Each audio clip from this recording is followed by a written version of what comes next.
是，血库里面已经没有 O 型血了。王医师，我刚打电话去其他医院问，都已经没有 O 型血的库存了。那这怎么办啊，医生？是啊，怎么办？我是 A 型血，那也是 A 型血，这怎么办呀？那我呢？抽我的吧，啊，抽我的！还有我呀！妹妹，我记得你是 O 型血，对不对？谁是 O 型血啊？你不知道，你别瞎说八道。妹妹，求求你了，你要是 O 型血的话，我求求你救救我儿子啊！救救我儿子！哎，你要不要去验个血呀？哎呀，不用验了。哎，验血，如果我是 O 型血的话，我一定会救亮亮的。可是我真的不是 O 型血，而且我一见针我就，哎呀，很晕啊！王医生，病人的心跳很微弱，而且血压也在下降。这样吧，我先抢救。小燕，你赶紧去广播看看谁是 O 型血，请他过来捐血救济。还有啊，去其他医院看一看有没有。好。谁有 O 型血？救救我儿子！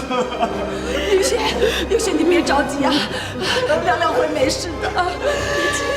你不要在这装腔作势了。万一亮亮有什么三长两短，我不会放过你的，我不会放过你的。住手！我是 O 型血。医生，我求求你救救我儿子，救救我儿子！好，你放心吧啊，冷静点。王医生，快抽我的血吧，救命要紧。那真是太好了，快去准备。主任，让我一起去吧，我也是护士。不行，你现在情绪激动，帮不了什么。我克制一下，我想陪在亮亮身边。宁学姐，你别担心，有主任帮忙，亮亮不会有事儿的。我会一直陪在亮亮身边，你把他交给我跟主任，你就放心吧。救救他！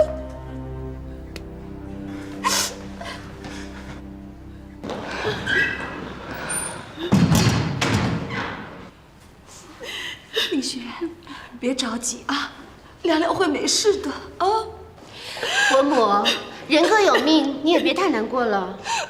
既然有主治医生在这儿，你身体这么虚弱，我看就让洪德先送你回去。我在这儿守着亮亮，一有消息我就马上通知你。不，我不回去，我一定要亲眼看到亮亮平安无事的出来，我才能够放心。没错，我一定要看到亮亮平安才行。万一亮亮他有什么三长两短，郑映雪，我一定要你偿命，我不会放过你的。你这老女人在这撒什么野呀？啊！要不是今天你把亮亮接走，能出现这种事吗？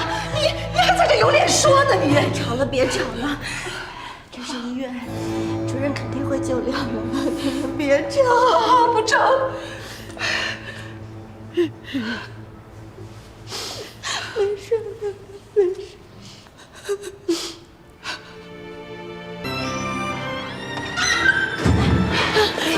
怎么样了？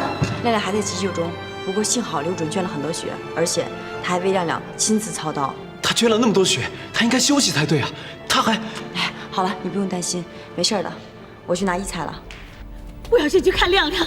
妈，手术中不能进去的。你找我女儿干什么你？啊！我为什么不能打他？亮亮没事便罢，他要是有什么三长两短，我不会放过你们全家的。而且我告诉你们，亮亮我一定会带走，不可能再给你们。小妈，你不要再叫我！男人不像个男人，自己的孩子你都做不了主。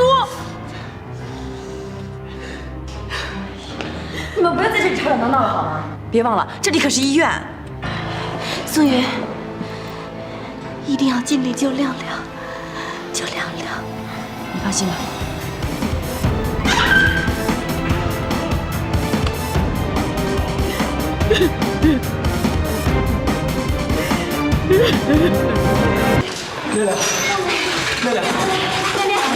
亮亮，不好意思，小孩子刚做完手术，医生说要送到加护病房，所以你们不能吵到他啊。亮亮，亮亮，王医师，谢谢你了。谢谢。你们还是别谢我了，你们还是感谢刘主任吧。刚才他捐了那么多血，看到我一人操刀啊，还硬是逞强过来帮忙。让我去加护病房看一下小朋友。好，辛苦了。谢谢。主任，谢谢你。刘主任，谢谢。不用客气，这是我应该做的。易觉，放心吧，过不了多久，你儿子就又可以活蹦乱跳的。他是孩子的爸爸。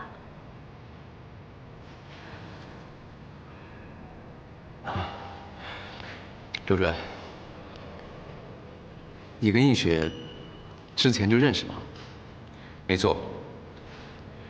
我之前见到易雪的时候，她一个人站在河边，很无助的样子，我以为她要自杀了。易雪，你要自杀？我没那么脆弱。亮亮已经没事了，你带着你妈妈回去吧。加护病房不能那么多人吗？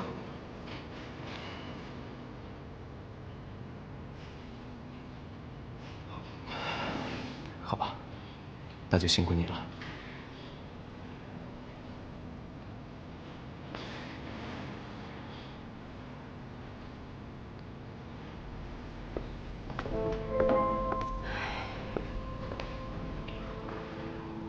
怎么了？啊，没事，可能是刚才抽了点血，加上手术时间呢有点长，所以有点缺氧而已。坐一会儿吧。啊，不用，真的不用。要不这样吧，素云呢现在在加护病房照顾你儿子，你陪我出去散散步，透口气吧。走。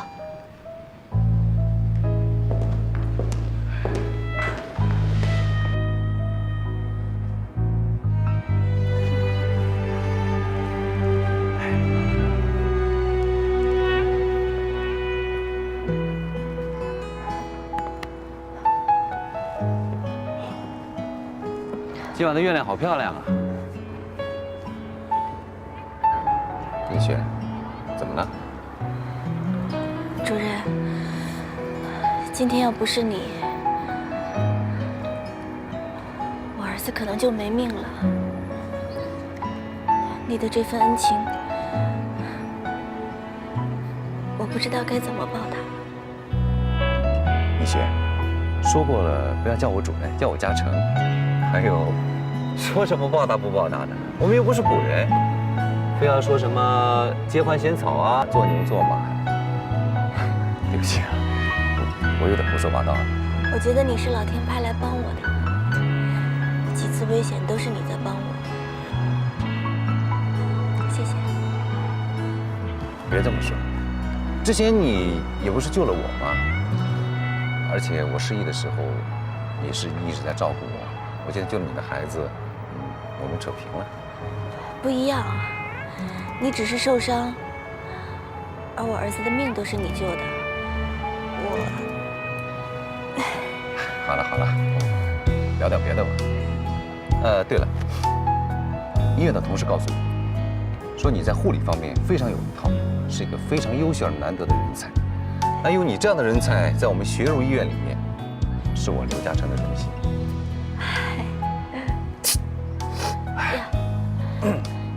你刚刚捐了那么多血，又做了手术，你可能身体有点虚弱，穿上吧。我没事儿，不用不用，我外套办公室有的。那就当我替我儿子感谢你，你不会拒绝吧？你可别冻着啊！刘嘉诚，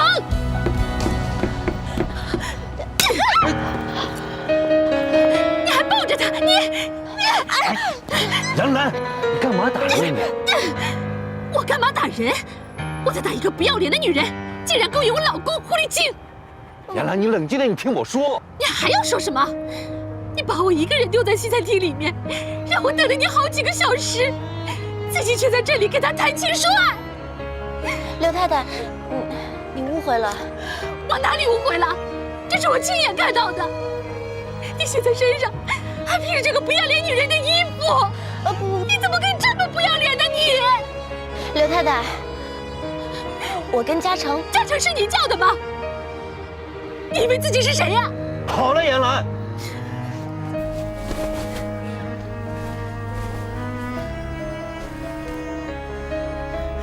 你过来，你听我说。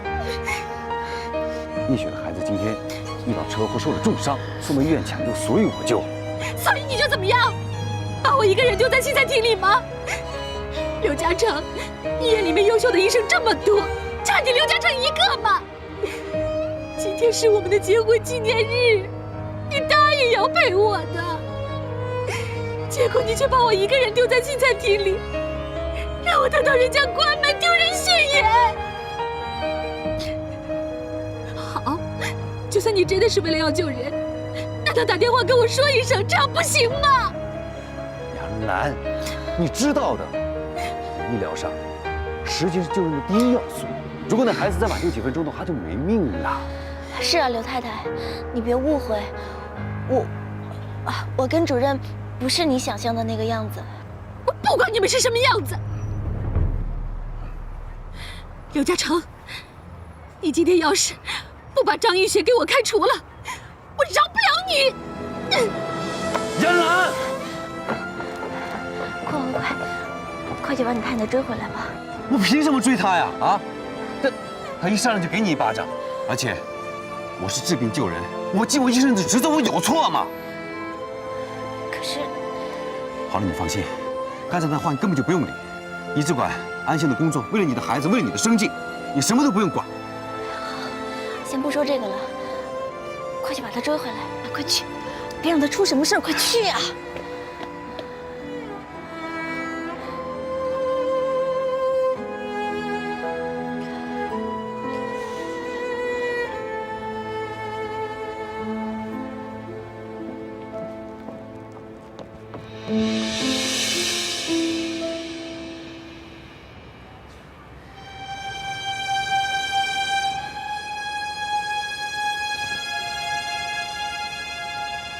洪德，你是在生气吗？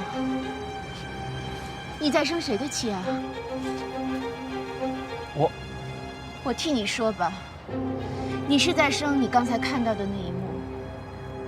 你在生张映雪的气，你更在吃刘嘉诚的醋。洪德，你心里还是有张映雪的，是不是？妹妹，你误会了，你别瞎想，不是你想的这个样子。不是我想的哪样啊？你有必要去吃刘嘉诚的醋吗？你有必要去生张映雪的气吗？我倒是觉得，你根本连亮亮的安危都不用担心。你这句话什么意思啊？你不觉得很奇怪吗？你这个做爸爸的，居然不能救自己的儿子，反而是刘嘉诚能输血给亮亮。洪德，你不觉得他们两个感情好像很不错吗？你跟映雪在一起那么多年，你知道他们俩是什么时候认识的吗？这万一亮亮是映雪跟刘嘉诚生的？你别胡说，映雪她不是你说的那种女人，而且她跟嘉诚也是刚刚认识不久，亮亮她肯定是我的孩子。刚认识不久啊，那这个刘嘉诚也对映雪太好了吧？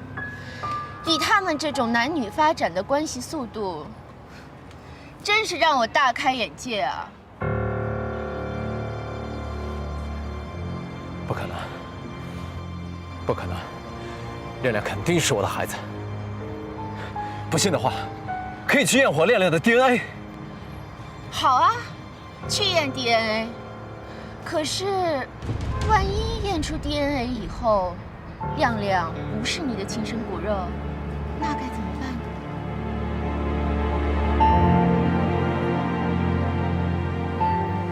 不要再胡说了，这不可能。洪德，其实我觉得，不管亮亮是不是你的亲生骨肉，你妈妈真的很疼爱亮亮，一心一意想把亮亮要回来。洪德，不如我们就赶快结婚，我也为你生一个孩子。既然妈妈那么想要的孙子，好不好？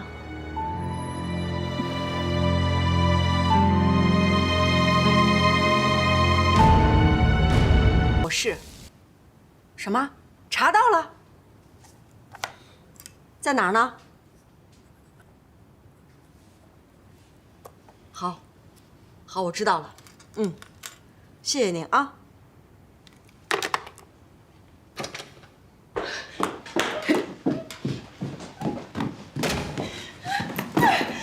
我受够了，我真的受够了！这是怎么了？这是？这一进门的就大呼小叫的，怎么回事啊？妈，你自己问刘嘉诚。嘉诚，这是怎么了？妈，今天妻子是有病人，我去救人去了，所以你就没有去陪杨澜，是不是？杨澜，嘉诚这不是去做正事儿了吗？啊，你说你也老大不小的人了，你这个脾气是不是也要收敛收敛了？妈，如果真的是这样，我无话可说。可你知道他救的是谁吗？是谁啊？张映雪的儿子。张映雪？没错。而且他跟张映雪还在医院的花园里有说有笑的，他身上还披着张映雪的外套。妈，你说他们两个是在救人还是在谈情说爱啊？嘉诚，杨澜说的是不是真的？妈，你别听他胡说。是我胡说还是你心虚啊？妈，你自己问他吧，看我说的是不是事实。嘉诚，杨澜说的是不是事实？妈，我确实和映雪在医院的花园里面，可是我们……够了，嘉诚！今天是你和杨澜的结婚纪念日，你怎么可以做出这么糊涂的事情啊？妈，你怎么总偏信他，你不信我呢？杨澜都亲眼看见了，我能不相信吗？嘉诚啊，你怎么和你爸爸一个德行啊？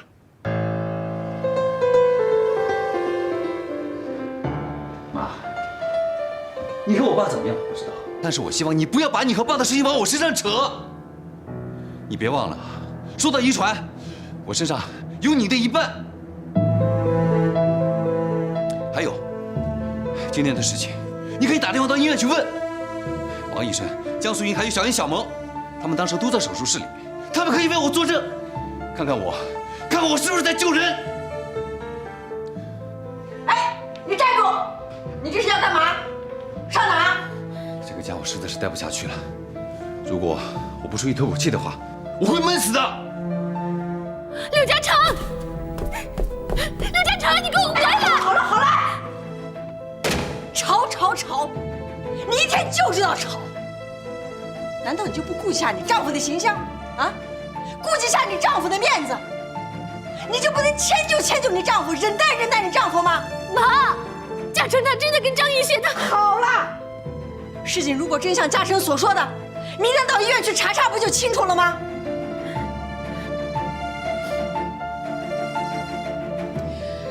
杨澜，维持一个家庭是多么的不容易呀！除了要付出，更多的需要忍耐。我一直在忍了，而且我忍了8年了。我忍到最后的结果又是什么呢？妈，我知道爸一直在外面花天酒地，我也知道你一直在忍耐，可你忍到最后的结果又是什么呢？我没有你那么伟大，我忍不下去了，我要离婚！离婚？哎，杨澜，我们刘家是什么样的家庭啊？那离婚2个字是随随便便可以说出来的吗？啊，你给我记住了，以后离婚这2个字不能随便的去说。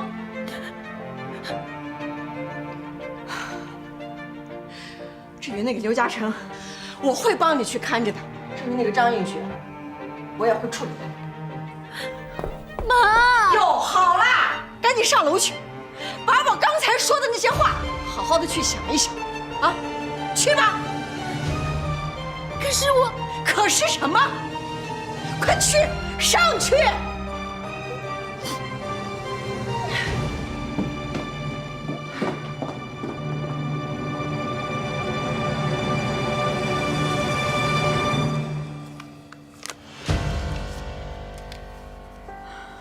现在这个家是越来越不像家的样子了。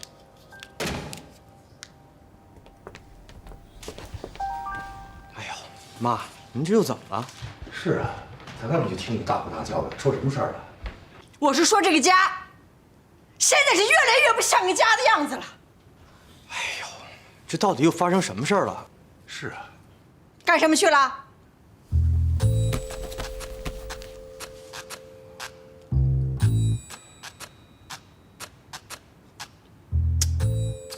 爸，您紧张什么呀？我没紧张呀。你把包放下，先收电费的事。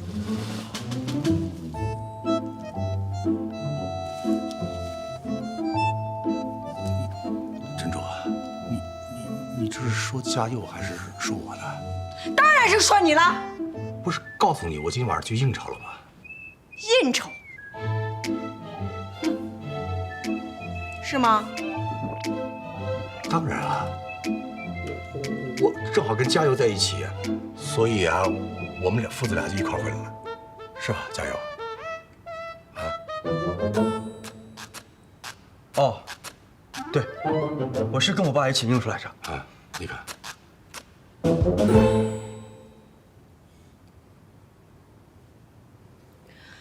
今天啊，是嘉诚和杨澜的结婚纪念日。我安排他们两个人出去吃饭，没想到两个人吵的是不可开交。那后来呢？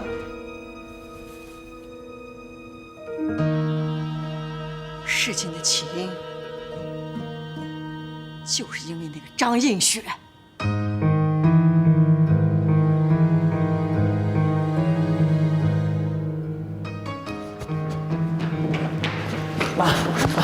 亮亮呢？哎呀，亮亮在这儿，放心吧，没事儿了，就是还没醒呢。他还没醒啊？对。不行，我得进去看看。哎呀，你就别干什么？我要进去看看亮亮。不行，病人需要休息。况且我们加护病房也有规定探病时间，不是随随便便就可以进来的。素云姐，我是他舅舅，你让我进去看看他吧。哎呀，你懂什么？医院有医院的规定。你是他舅舅，我还是他外公呢。干嘛呀？总说干嘛打我呀？啊，你总说我儿子干什么？他就不能来关心一下亮亮吗？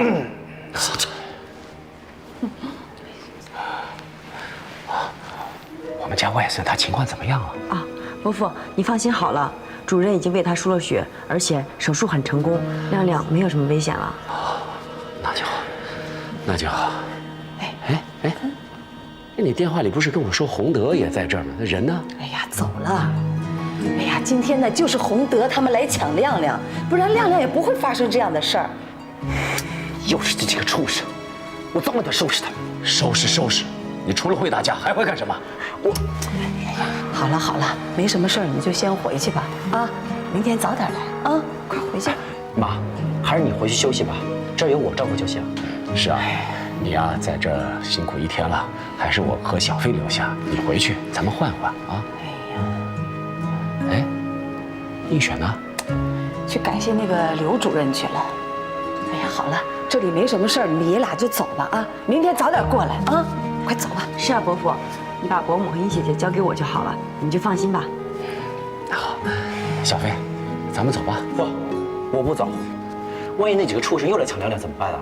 哎呀，你留在这儿我还不放心呢，跟我回家。哎呀，行，就是快回去吧。走，哎，好孩子，听话。妈，如果他们过来闹事儿，你赶紧给我打电话。好。哎呀，走吧。啊，回去吧，回去啊，交给你了啊。走了啊。回去吧。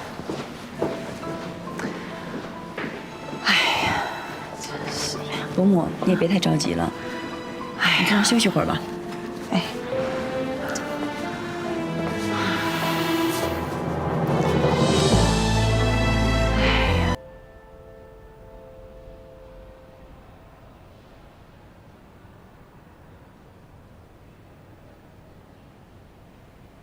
妈妈，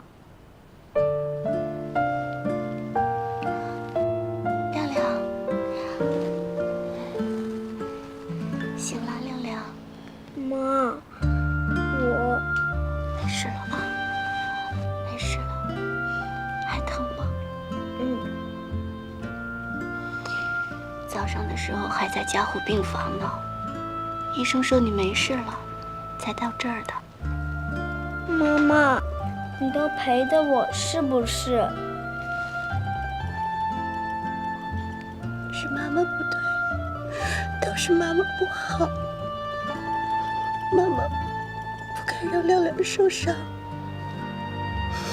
妈妈多希望替亮亮疼，替亮亮受伤。妈妈，你不要难过了，你不是说我都好了吗？妈妈，你不要哭。你怎么不知道过马路看红绿灯呢？要走斑马线的呀，对不对？要看看对面有没有车呀。乖孩子，答应妈妈，以后不许乱跑啊！不哭不哭不哭。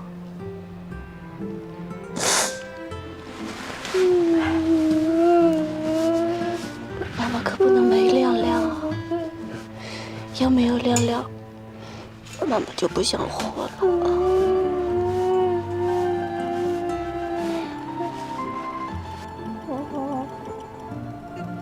张一雪，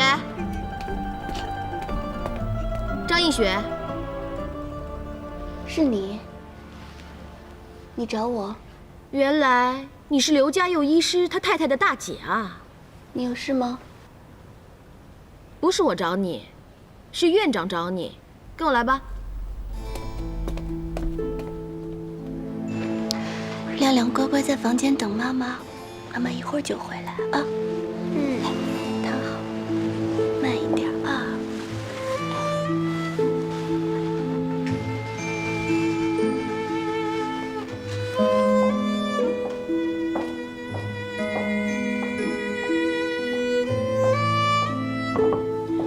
院长，张一雪来了，请她进来吧。进去吧。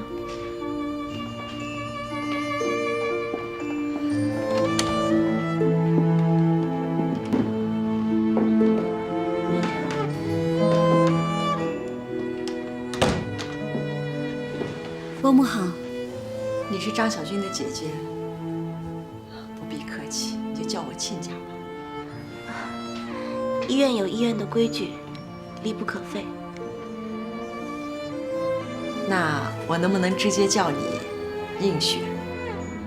可以的，伯母。过来，坐这儿吧，让我坐会儿，不要拘谨。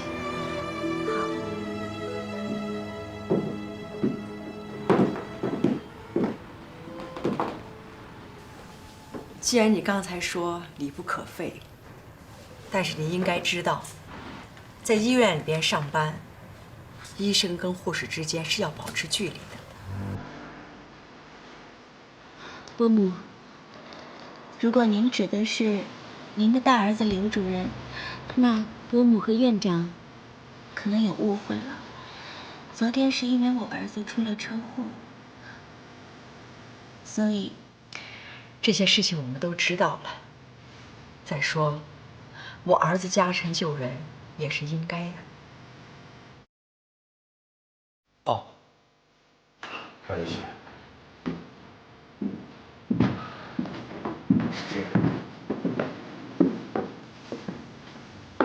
嘉诚救你儿子当然是应该的，可是呢，恰巧昨天是嘉诚跟他夫人的结婚纪念日，所以因此他们小两口闹了些误会。嘉诚昨天晚上离家出走，至今都没有回去。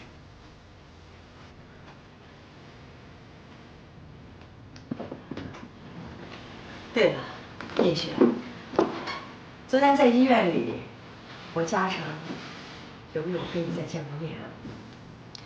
昨天主任去了加护病房看我儿子，后来怎么了？后来就一直在那儿陪我来着。你没去哪回家吗？院长我劝了，但是主任他不肯。映雪，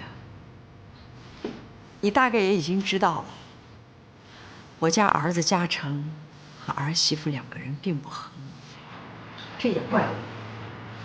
他们的婚姻是我一手操办的。你也知道，我们家在地方上是很有名望的家族，能像你说离婚就离婚。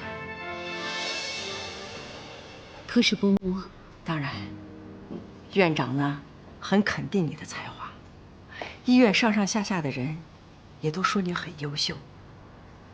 这是我应该做的。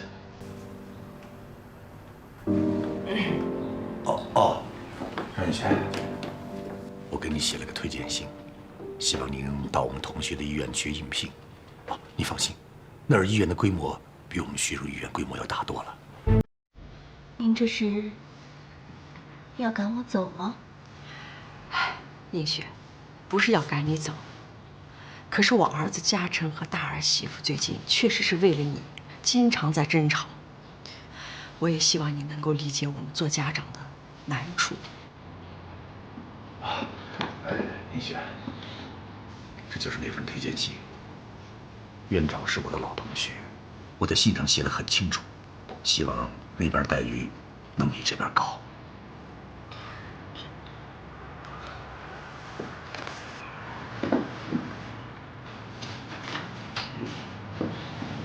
映雪，这点钱就算是我对你的一点补偿。我也知道你曾经救过我儿子，现在你儿子受了伤，住在医院里，你一个离过婚的单身女人带个孩子也不容易，这点钱你就把它收下吧。伯母，这我绝对不会接受的。如果伯母和院长真的觉得我在这儿妨碍到你们，那我愿意辞职。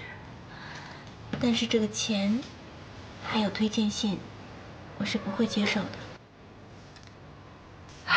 至于你不肯接受我们的推荐，我们也是没有办法。当然，像你这么优秀的女孩子，一定会找到更好的工作。但是这点钱你还是要把它收下。这跟钱没有关系，伯母。这点钱，就算是我替我儿子还你的一个人情。伯母，这么说，您儿子也救过我儿子，可以相比了。那从今以后，张映雪就和我们刘家没有任何关系了，是不是？是的。既然是互不相欠，那么我希望你今天就能够辞职。你走吧。您是让我今天就走？可我儿子还在住院呢。映雪，你放心，我已经问过我们医生了，他说他已经从特别病房搬到普通病房去了，说明他身体没什么大碍。你放心，我们徐州医院一定会有最好的设备、最好的药来医治他。映雪，这几天医院里面其他的事情你就不用管了，你就好好的照顾你的儿子。等你的儿子病好了，你们就出院，出院以后就再也不要回来了。好，那院长、伯母，如果没有别的事，那我就先走了。等等，伯母还有什么吩咐？映雪，我也知道你是一个非常优秀、非常善解人意的好女孩，连我都有点喜欢上你了。可是，为了我儿子和我儿媳妇的幸福，所以，我求你帮我一个忙。您说，如果嘉诚问起你离职的事情，我希望你……我明白了。我是自愿离职的。啊，至于辞职的原因，你就自己好好想一想。我知道了。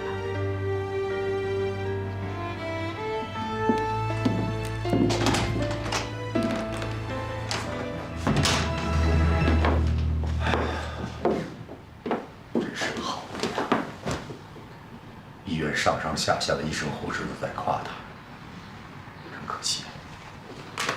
你什么意思？啊？我没什么意思，我是说她是个好姑娘。我也知道她是个好姑娘，我也看得出来她善解人意，很懂事。可是你别忘了，这学乳院的名声远远要比一个优秀的女孩子重要的多。珍珠啊，你不能这么做呀！毕竟人家映雪她……学乳，你别忘了，当初这家医院可是我爸投资建的。当然，这些年也有你辛勤的运作、辛勤的管理，才让我们家医院发扬光大。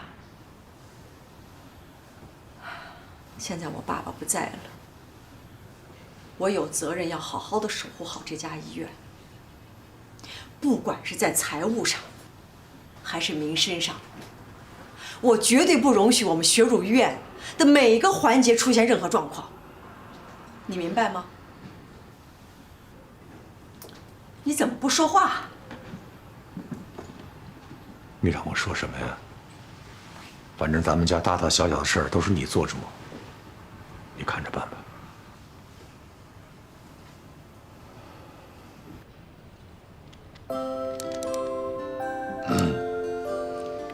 喜欢吗？喜欢。亮亮，恐龙呢是史前生物，出现在我们地球的白垩纪，知道了吗？知道了。那你知道平时恐龙是怎么吓人的吗？不知道。对的。哎，告诉你哦，暴龙呢是很凶猛的动物，所以你不要到了。妈妈，蜜雪，你去哪儿了？哦，我去请假，我想陪亮亮多待几天。请什么假呀？我去交代一声就好了。哎，别，医院有医院的规矩，别因为我破坏了规矩。妈妈，嘉诚叔叔真好，原来他就是救我的人，他还给我买玩具。妈妈不是说过吗？没有我的同意，不可以收别人的礼物，是不是？不过，我也告诉亮亮，这件礼物呢，他必须收。为什么？因为我救了他，你呢又救了我，所以我们之间的关系呢非同一般，应该说是很有缘分。所以，我希望我的这份礼物，亮亮能够收着，然后让他开心，希望他早日康复。妈妈，我能收下吗？既然你那么喜欢，嘉诚叔叔又送过来了，那还不好好谢谢嘉诚叔叔？谢谢嘉诚叔叔。不用了，你刚才不是说你谢过了吗？喜欢就好啊。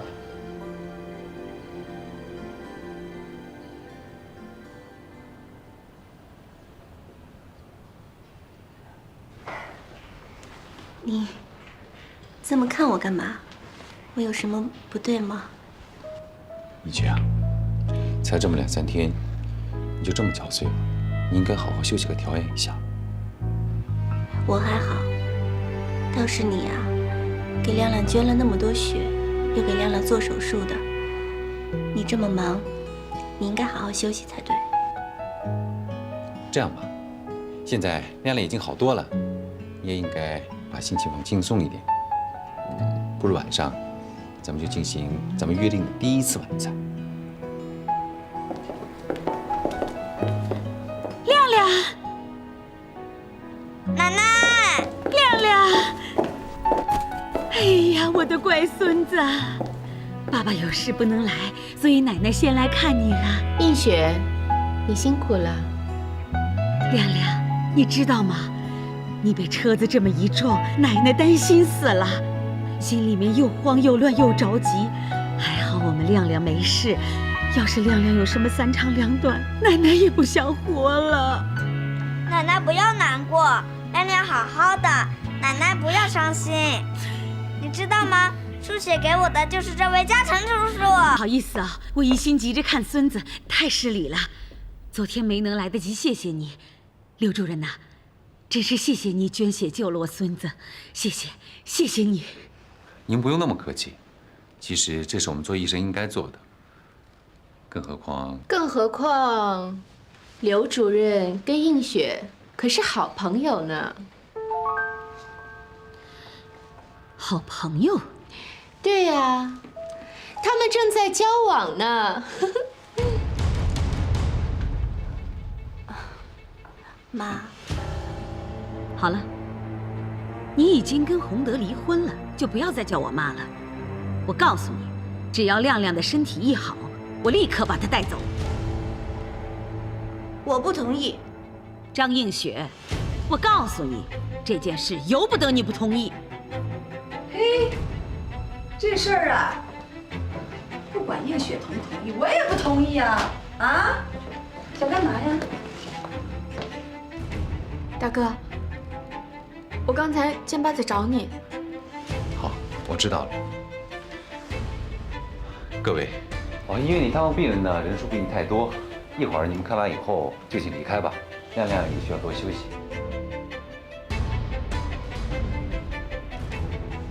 映雪啊，亮亮他。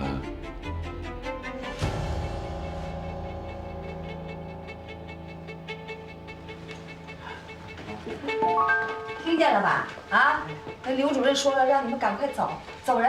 我们当然要赶快走了。伯母，我们识相点，这里人多势众。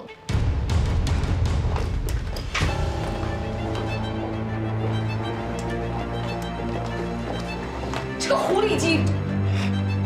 你说谁是狐狸精？说的就是你，要脸的臭女人！我告诉你，这屋子里面除了你有一身骚味以外，还有谁吗？你什么？你是不是想动手啊？小飞，哎，这是医院。小飞，别乱说话。张映雪，我看在跟你的交情份上，今天你弟弟对我的侮辱，我就不跟他计较了。如果再敢有下次的话，我绝对饶不了你。对我不客气，我今天是对你不客气。哎，小飞，你住手！干什么？你放开我！梅梅，你看他们这一家子都是神经病，别理他们，我们走。神经病！哎，你别跑！哎，干什么？哎呀，干嘛啊？老头儿，那小飞呢，就是想替他大姐出口气。那我和映雪又骂不过那个两个女人，那就是应该让小飞不打他2巴掌，替我们，我好解解我心头之恨我。哎，爸，听到了没有？妈发话了啊！哎，小飞！这天下哪有你这样做母亲的啊？让自己的儿子去打人，你不怕打起官司啊？对呀，那老头儿，你赶快去把他追回来！叫！快去！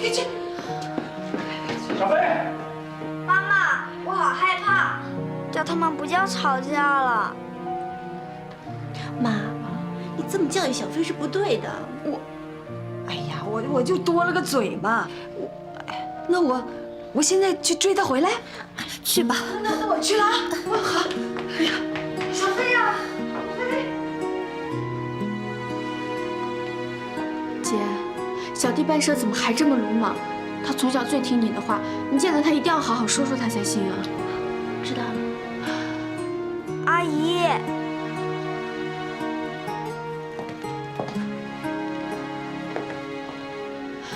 亮亮，头还疼不疼了？嗯。亮亮真乖。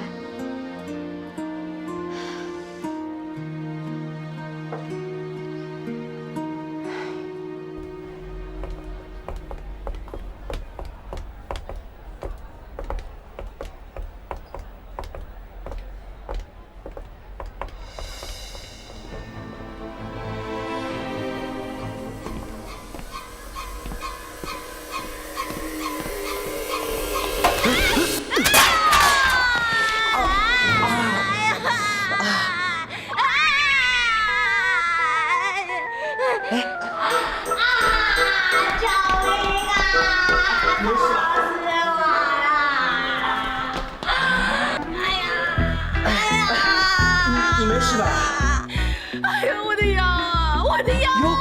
你不是撞到肚子了吗？你管我啊！我撞到肚子不能腰痛啊！我神经有问题不行啊！要不我帮你捶捶，帮你捶捶。小飞，这怎么回事？我刚刚想追他们2个，没想到你们冲出来，你是不小心的。没事吧？什么不小心啊？干嘛冲出来啊？这里是医院，医院是运动场啊！要运动去外面运动啊！你护士小姐，这是医院，咱们轻点。你伤到哪儿了？疼啊！腰啊！小姐，你哪儿疼啊？我脊椎断了，我惨你脊椎？这怎么办呢？这怎么办呢？赶快去找刘家佑医师，因为只有他可以救得了我。快去找啊！哎呀，刘家佑！我去找。快点的，我要加油啊！快去啊！加油！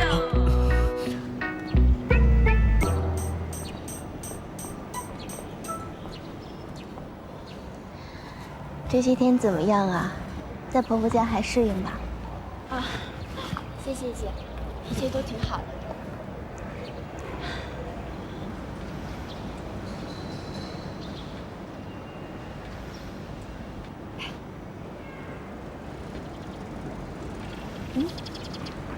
姐，我知道有些话我知道我不应该开口问，可是加油的大哥刚才……你是说刘主任吗？是啊，你们是怎么认识的？我跟他认识很简单，有一天他以为我要自杀，跑过来救我。再后来呢，我第一天下班回家的路上，正好碰见他受伤，倒在地上满身是血，我就把他送到医院。就这样。知道姐心肠好，可是怎么了？嘉佑啊，他大嫂非常精明能干，而且还有点神经质。说实在的，大哥跟大嫂真的是太不相配了。实不相瞒姐，我跟大嫂啊发生过好几次冲突呢。啊，小军，你刚刚嫁过去，你可不能再像以前那么任性了。那毕竟是你大嫂，你那么任性，你公婆能让你吗？你要学着成熟一点，懂事一点，知道吗？不要让我们总操心。好了，我知道了。你也知道啊，我一心就想嫁给医生做太太，我一定会好好控制好嘉佑，不再跟大嫂发生冲突。你这性格得改一改，知道吗？好了，姐，我到时候好好劝劝你。他们刘家的人特别不好惹，尤其是我婆婆特别厉害，所以姐，你以后还是跟大哥少来往吧。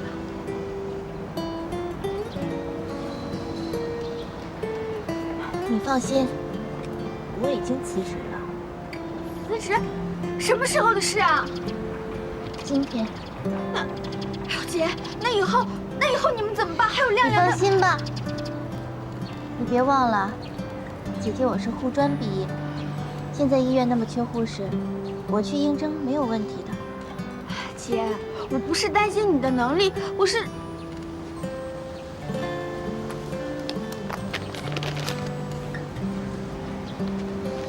姐，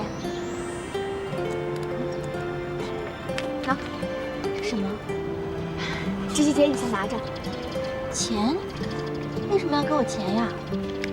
你这钱……姐，你放心，这些钱啊是结婚的时候嘉佑说让我买点喜欢的东西。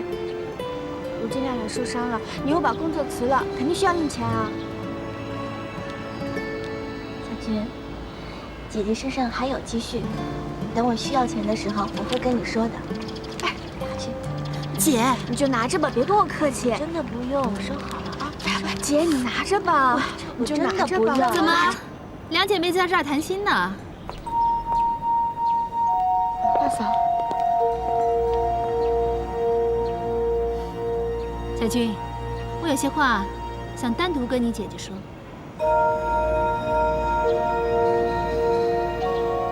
小军，那你先回去吧。大嫂，你既然知道她是我姐姐，我是她妹妹，那我在这里应该不妨碍你们说话。好啊，如果你要听，我也无所谓。我可以跟小军一样叫你一声大姐吗？不敢当。你是刘主任的太太，又是小军的大嫂，按理说我应该跟小军一样叫你大嫂。不管怎么样，我们都算是亲戚，对不对？既然是亲戚，那有些话我直说，你就不要见怪了。我想，虽然小军刚嫁进我们刘家没多久，但是应该可以感受得到，刘家媳妇的这碗饭可不是那么好端的。这几年呢，我也算是为刘家尽心尽力，幸好也没犯什么错，所以我公公婆婆可是越来越喜欢我，越来越疼我了。我绝对可以体会到，你这刚离婚失去老公的痛苦，还有离开婆家的无奈，是多么的彷徨无助。同样身为女人的我呢，绝对可以明白你这老公被别的女人抢走的处境跟感受。所以，我也想请你设身处地的为我想一想，如果今天换成你是抢别人老公的那个女人，你又会怎么想？我又该怎么做呢？大嫂，听你说话客气一点。我姐跟大哥之间并没有发生什么不可告人的事。有没有什么不可告人的事情，我不知道。不过我总可以未雨绸缪吧。小军，今天如果换成是你的老公，有医院里面的护士一天到晚都喜欢你老公，一天到晚在勾引他，你会怎么做呢？你，大嫂的话我明白。你放心，我已经跟医院辞职了。真的？等我儿子病好之后，我就会离开医院。我是不会破坏你的家庭的。哎，姐，张小军，你也一样。我刚刚已经说过了，刘家媳妇的饭碗不是那么好端的。妈要你到财务室来帮忙，这几天你学到了什么？我可是会好好的考你的。大嫂，你先别说好好考我，我倒有些事情想好好的请教你。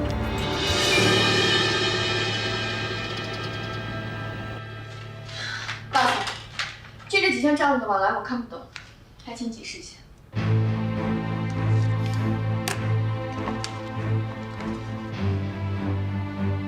你这是在查账？你怎么这么说？妈叫我到财务室帮忙，我当然要把前前后后的账给看清楚。这些都是以前的，我已经归档了，你不用看。我不用看，那我来做什么？张小军，财务室里面所有的报表跟签名都是我处理的，你呢？其实也没有什么事要做的，只不过我们刘家没有吃闲饭的人，所以这样好了，你就每天到出纳组那里，把每天医院所有的钱都结算好，再拿到我这儿来就行了。就这样？就这样。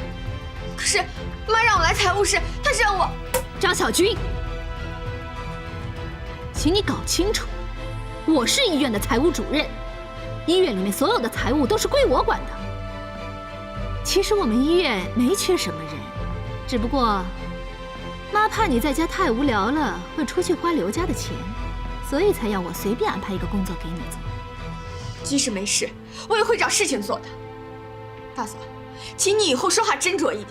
我张小军没有拿过刘家1分钱。是吗？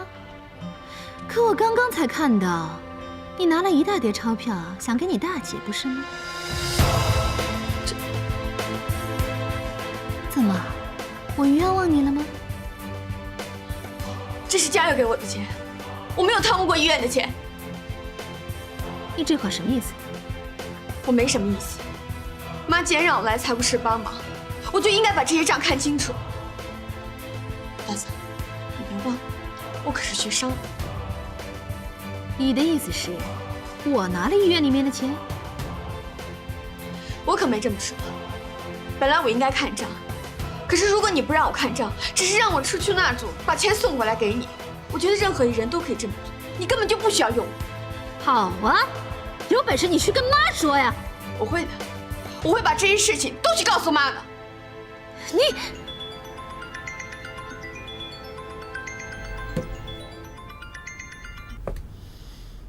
喂，你找我？是啊，我有一些要报税的事情想找你商量。那我们待会儿见。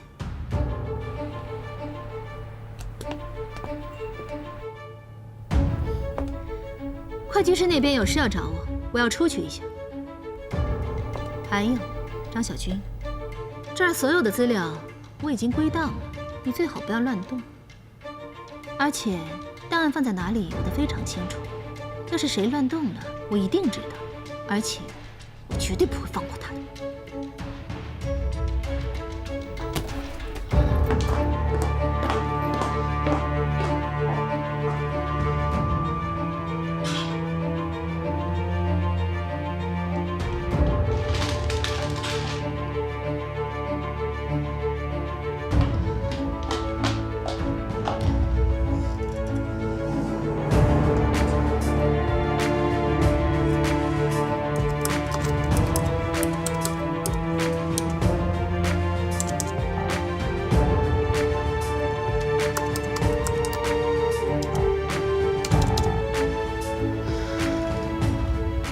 将密码另外设定，打不开电脑。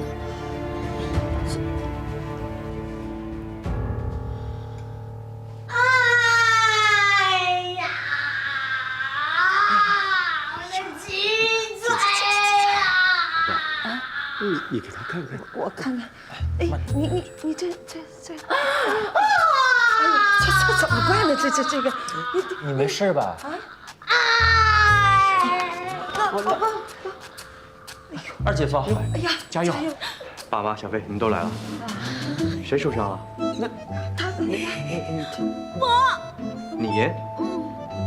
你怎么了？我被一个冒失鬼撞到半空中，再从半空中摔下来，转了好几个圈，我脊椎断了呀！你脊椎断了，你还能？再说你脊椎断了，你应该去骨科呀。你找我个整形科的来干嘛？当然找你呀，只有你最了解我的身体嘛。这没有。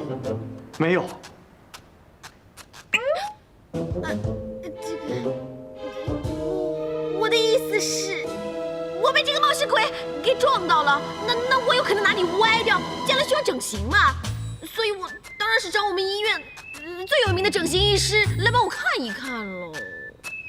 小飞，你赶紧把他转到骨科去。哎，等一下，我就是要你帮我看，你如果不帮我看的话，我可是要。你到底要干嘛呀？你说来，你快点。过来呀！哎呀，嘉佑，你给他看看吧。啊，来。我跟你说啊，如果你不帮我看，我可是要把你昨天跟那个女人的事情给说出来的。小飞，小军，安静，他怎么了？他哪儿受伤了？脊椎了。哦，对，安静，她脊椎受伤了。安静，你脊椎受伤，怎么叫你这么名整形医生来看？我来看看。安静啊，这里疼吗？别弄了，我可是被你弟弟撞伤的。二姐，我是不小心的，我真的不是故意的。小军，你是不是找我有事啊？哦，我有些事想跟你谈。爸妈，要不要咱们到办公室里坐一下？不用了，嘉佑，你在这儿就好了。我们还得去看亮亮去啊，这儿就交给你们吧。啊，小飞，你在这儿啊啊！是啊，小飞，这个我们医院这位护士啊，经我的诊断，这个叫做间歇性的脊椎疼痛，啊，也不用吃药，需要按摩，好好的按摩。既然是你撞的，你就负责给他按啊，用力按。哎，二姐夫，加油！加油！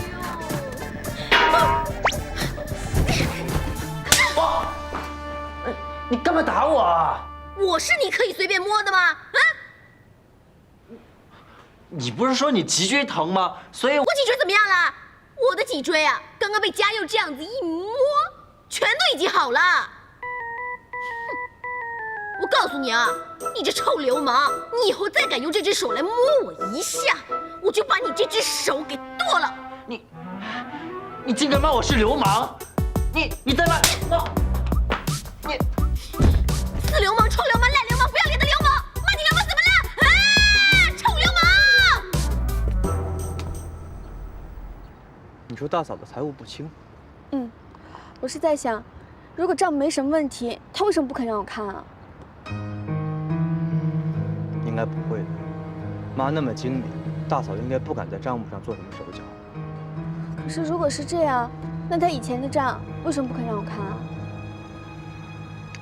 这个医院的账啊，以前都是大嫂一个人管理，她一个人掌权惯了。我想你刚来，可能她不太适应。可是电脑我也没有办法进入啊。这就对了呀，宝宝。你想啊，大嫂管的是什么？财务，所有的重要资料全在那台电脑里。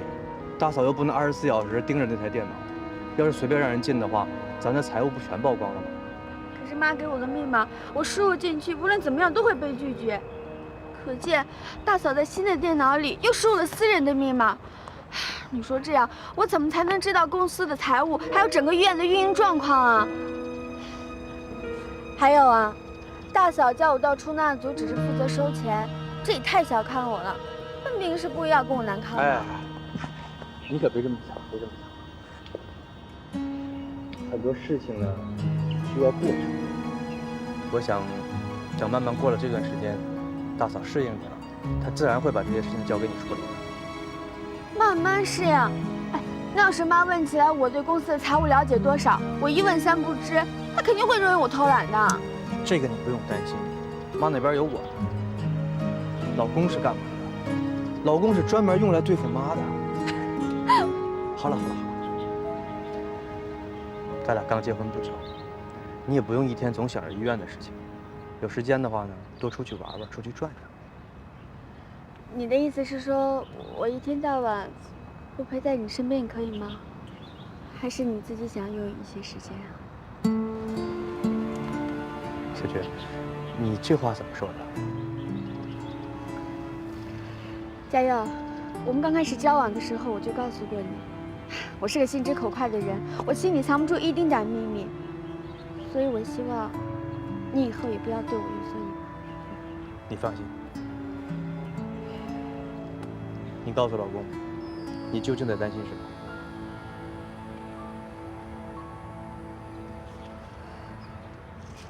我姐才刚离婚，我也看到了大哥跟大嫂感情不好。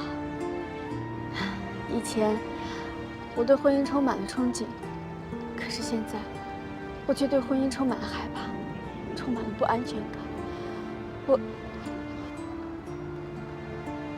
小军，有我在你身边，你不需要害怕，也不需要恐慌。嘉佑，你会真心对我，会对我忠诚吗？我会的，因为我真的特别爱你。这个是你说的。我刘家佑发誓，如果我让我的媳妇儿小军有一点失望，我任凭我的宝贝媳妇儿小军随便怎么处置，随便怎么发落，好不好？任凭怎么惩罚？随便发落。加油！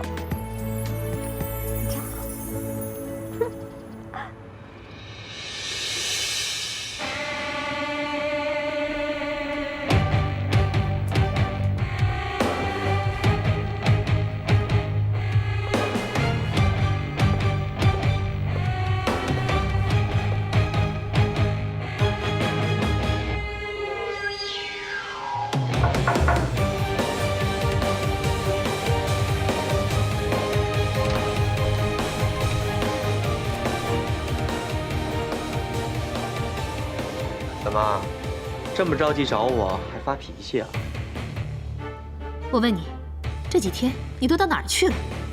还说呢，你不是让我跟踪你的老公刘嘉诚吗？我得把你交代我的事情得办好啊。是不是你把刘嘉诚给打伤的？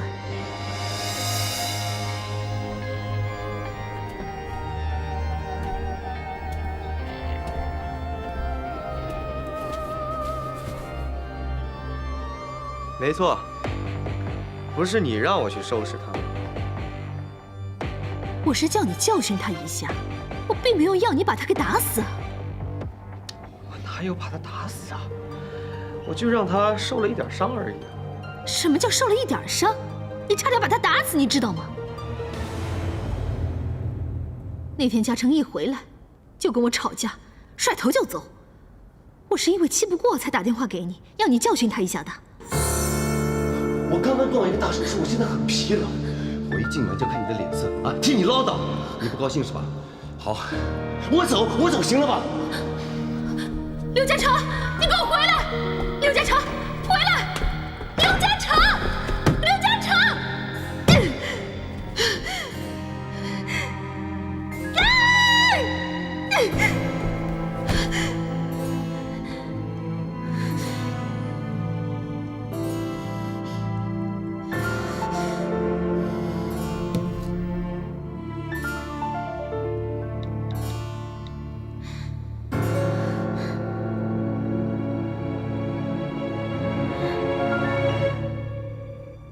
陈凯文，我要你去办一件事情。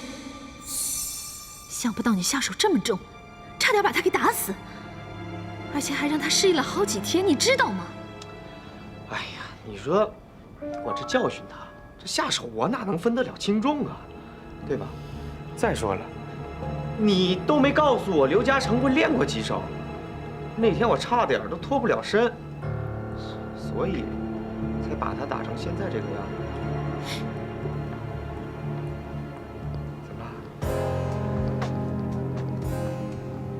你心疼啊？废话少说。怎么样？我要你去搜集刘嘉诚外遇的证据，你找到了吗？哎呀，说真的，你老公刘嘉诚呢，是一个很守规矩的人，就是你疑心病太重。你到底有没有认真办事啊？我就知道他跟一个女的。算了，你就先帮我对付另外一个人吧。谁啊？刘家佑的老婆，张小军。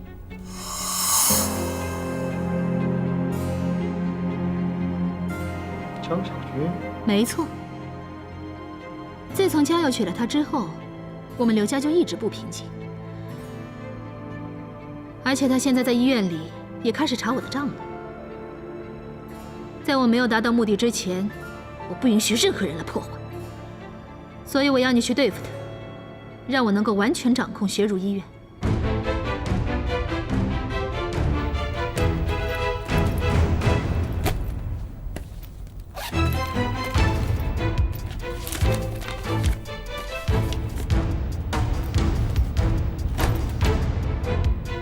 陈凯文，我跟你说过了。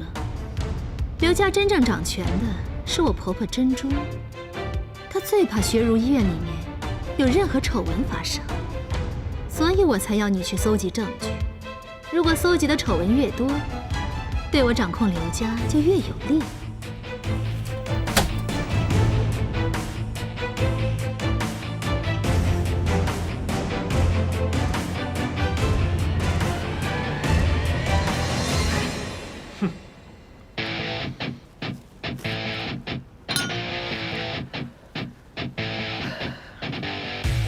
看来我这次还真得使免人计了。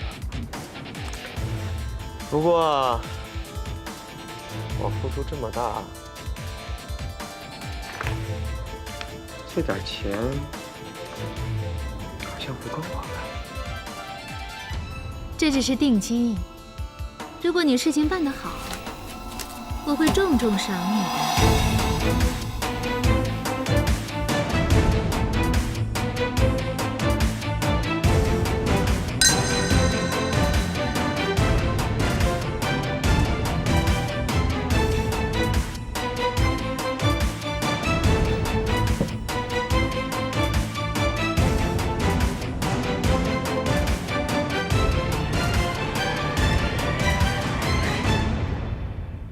研讨会？是啊，这个研讨会在北京召开，可是不巧，爸爸最近有些事脱不开身，所以想请你替爸爸去开这个会啊。啊，什么时候啊？马上，我这是打电话。哎，不用了，爸。哎，先等等，我想，有问题吗？我还有点事，我想坐明天一大早的飞机去吧。您不用跟我叫车了。可以啊，反正明天会议是上午10点多，你只要来得及，我没问题啊。好，那我先走了。哎，干啥？爸，还有什么事吗？我听你妈妈说，你最近跟杨澜闹了些意见是吧？爸，杨澜，她不讲理。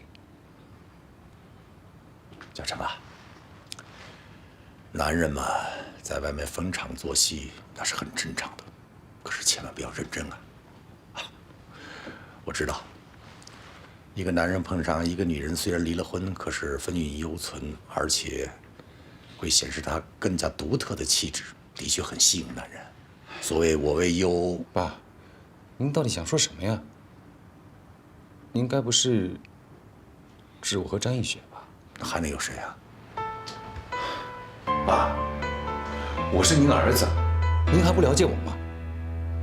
我以前喜欢艺术，可您要我学医，好，那我就改学医学。而且，不管是在学习上还是在工作中，我都按你们的要求做到最好。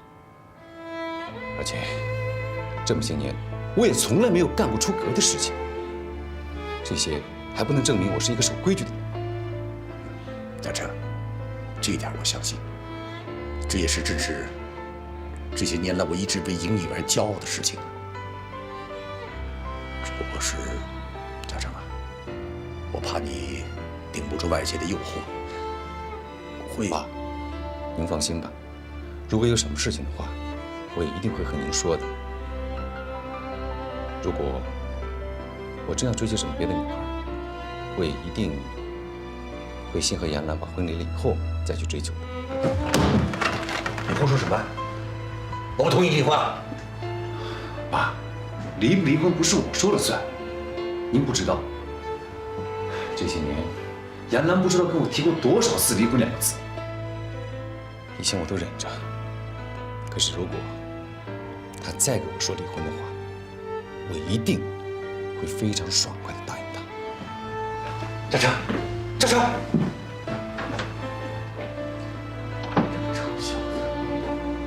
想什么呢？他怎么经营自己的婚姻啊？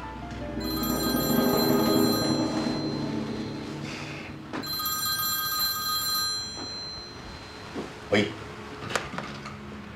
啊，是我，我听出来了。好，你说。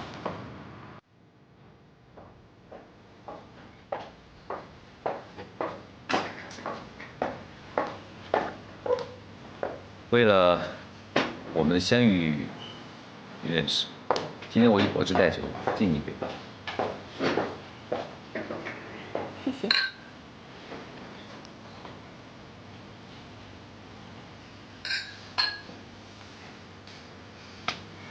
我今天以为我约你出来吃饭你会拒绝，没想到竟然这么爽快地答应了。我本来应该好好谢谢你，所以今天这顿饭我来请。哎，不行，男女在一起吃饭，当然女方付钱的道理。再说了，谁请谁都无所谓，最重要的是能够开心就好。来，吃吧。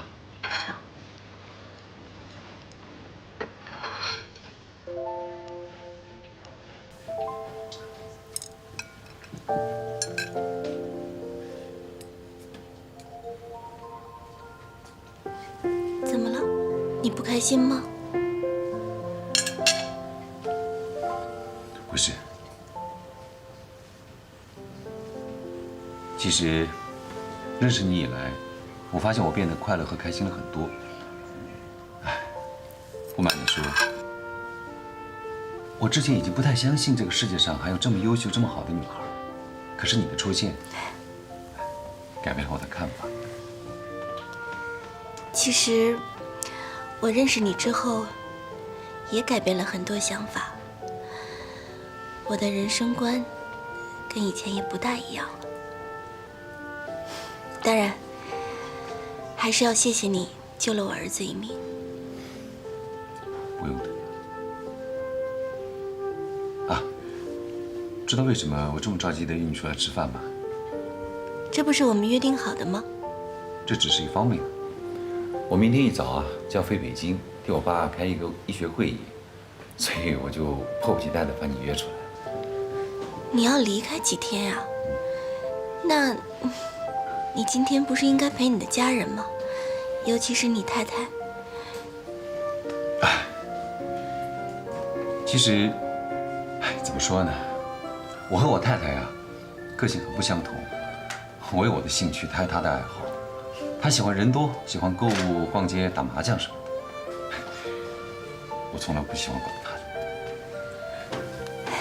我觉得吧，这夫妻相处，最重要的就是沟通。你这么优秀，这么有才华，我相信你太太一定很爱你。你干嘛不给她一个机会，好好跟她沟通沟通呢？其实你的这些话，我家人也劝过我。这些年，我也没少做努力。好了，不聊我的事了，谈谈你吧。一个离了婚，又带着孩子的女人，有什么好谈的呢？丽娟，其实我见过你以前的婆婆，和你的前夫，以及她现在的那个女人。说句不该说的，我觉得她真的很没眼光。你别误会我的意思啊，我是说，像你这么优秀的女孩，她都没有把握好，反而要去寻那样一个女人。她这么做，只能说明这是她的不幸。哎，不过也好啊，说起来，也是你解脱的开始嘛。我也只能这么想了。谢谢主任。丽娟，不是和你说过吗？平时叫我嘉诚就好。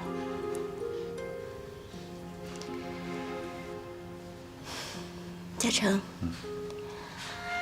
我还是那句话，你是一个非常优秀的医生。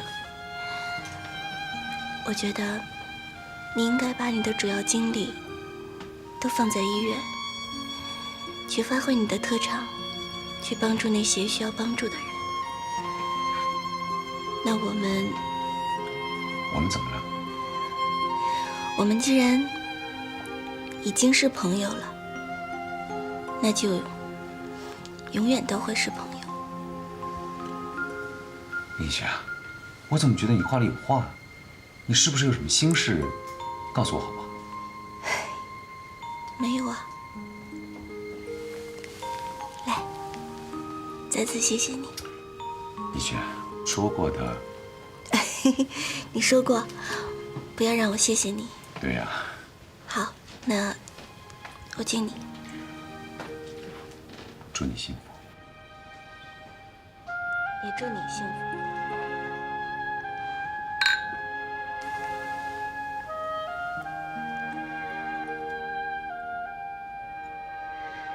嘉诚，你是一个好人，我心里真的希望能永远当你的好朋友。只可惜，吃完这顿饭，我们的友谊就结束了。我离开医院以后，再也不会和你见面。不过在我心里，我会永远记得你，也会永远祝福你。